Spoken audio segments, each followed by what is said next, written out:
લક્ષ્ય ન્યૂઝ, એક નજર, એક લક્ષ્ય. સુરેન્દ્રનગર જિલ્લાના વઢવાણ ખાતે આવેલ ઐતિહાસિક હવા મહેલ ખાતે વિશ્વ યોગ દિવસની અનોખી ઉજવણી કરવામાં આવી. આઇકોનિક સ્થળ હવા મહેલ ખાતે માત્ર મહિલાઓ માટે જ વિશેષ યોગા સેશનનું આયોજન કરવામાં આવ્યું. આ યોગા સેશનમાં 15 વર્ષથી બાળકીથી લઈને 60 વર્ષના મહિલા સુધીની ઉંમર સુધીના મહિલાઓએ ભાગ લીધો. યોગ સેશનમાં એકસાથે અંદાજે 1000થી વધુ મહિલાઓએ વિવિધ યોગાસનો, પ્રાણાયામ અને ધ્યાન સહિતનો યોગાભ્યાસ કર્યો. જિલ્લાના નાગરિકોમાં સ્વાસ્થ્ય પ્રત્યે જાગૃતિ આવે તેવા ઉમદા ઉદ્દેશ સાથે હવા મહેલ ખાતે વિશેષ યોગા સેશનનું આયોજન કરાયું. મહિલા સશક્તિકરણને સાચા અર્થમાં પ્રોત્સાહન આપવા માત્ર મહિલાઓ માટે યોજાયેલા વિશેષ યોગા સેશનમાં મહિલાઓએ ઉત્સાહભેર ભાગ લીધો. યોગા સેશનમાં પ્રદેશ ભાજપના આગેવાન વર્ષાબેન દોશી, જૂનાગઢના પ્રભારી જિજ્ઞાબેન પંડ્યા સહિતના મહિલા આગેવાનો ઉપસ્થિત રહ્યા. રિપોર્ટર દેવમ ત્રિવેદી, સુરેન્દ્રનગર. સુરેન્દ્રનગર મહાનગરપાલિકા દ્વારા હવા મહેલ વઢવાણ ખાતે યોગ દિવસ નિમિત્તે એક સુંદર આયોજન કરવામાં આવ્યું છે, જે 1000 કરતાં પણ વધારે બહેનો આઇકોનિક ડ્રેસમાં એજરી, જે કે વૃદ્ધ નથી છતાં પણ એકદમ સરસ રીતે આ યોગને સમજી શકે અને એના પોતાના સ્વાસ્થ્ય માટે આ યોગ જરૂરી છે, એના માટે હવા મહેલ ખાતે સુરેન્દ્રનગર દ્વારા સુંદર આયોજન કરવામાં આવ્યું છે. નરેન્દ્રભાઈ મોદી સાહેબના શીર્ષ નેતૃત્વ હેઠળ 2014થી આ યોગ દિવસની સ્થાપના થઈ છે અને આખા વિશ્વમાં આ યોગ દિવસ નિમિત્તે ઉજવાઈ રહ્યો છે. નમસ્કાર.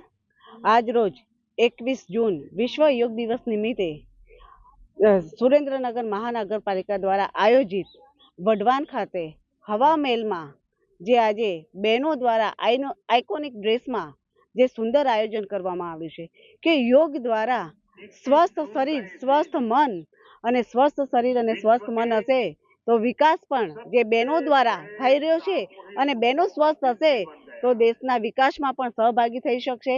એ દ્વારા આજે નરેન્દ્રભાઈ મોદીનો જે 12 વર્ષ અવિરત વિકાસના જે થયા છે એ સંદર્ભમાં બહેનો દ્વારા ખૂબ જ સુંદર આયોજન કરી અને વિશ્વ યોગ દિવસ નિમિત્તે કે બતાવવામાં આવ્યું છે કે સુરેન્દ્રનગર મહાનગરપાલિકા જે બહેનો દ્વારા ખૂબ જ સરસ યોગ કરી અને પૂરેપૂરા સમયમાં 12 મહિના યોગ પૂરેપૂરો કરશે એવો અવિરત વિકાસ અને વિશ્વાસ પણ એમને આપ્યો છે.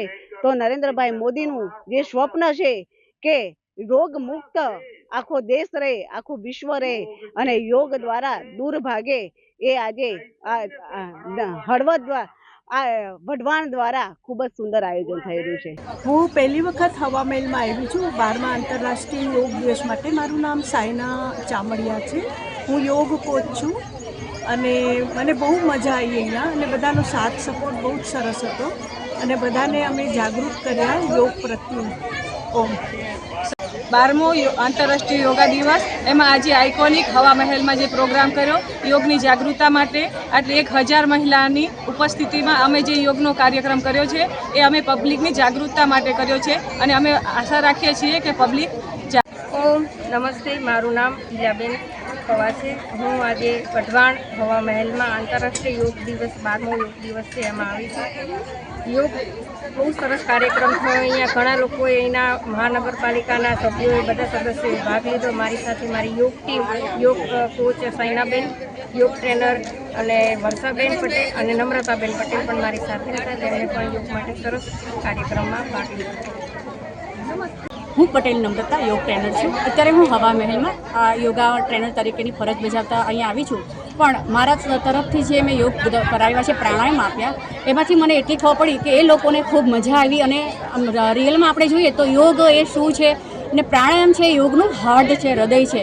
એ આપણે આજે મેં બધાને સમજાવ્યા તો એ લોકોને પણ મજા આવી અને મને પણ આનંદ થયો કે આટલી બધી વુમન્સ જો આમાંથી 10% પણ જો આ યોગને સમજશે અને જીવનમાં ઉતરશે તો એમનું સ્વાસ્થ્ય સારું તો રહેવાનું જ છે 2%. અને એમાં તો કંઈ મત નથી, પણ જે એમને તરત આ યોગ છે એ 2 દિવસ કે 5 દિવસ માટે આપણને સ્વાસ્થ્ય લાભ નથી કરતું, પરંતુ નિયમિત રીતે 10 દિવસ કે 1 મહિનો કે 6 મહિના તમે જ્યારે અભ્યાસ કરશો ત્યારે તમને એનું રિઝલ્ટ દેખાશે અને એ રિઝલ્ટ એટલું સરસ છે કે સ્વાસ્થ્ય મારે બહુ સારું છે.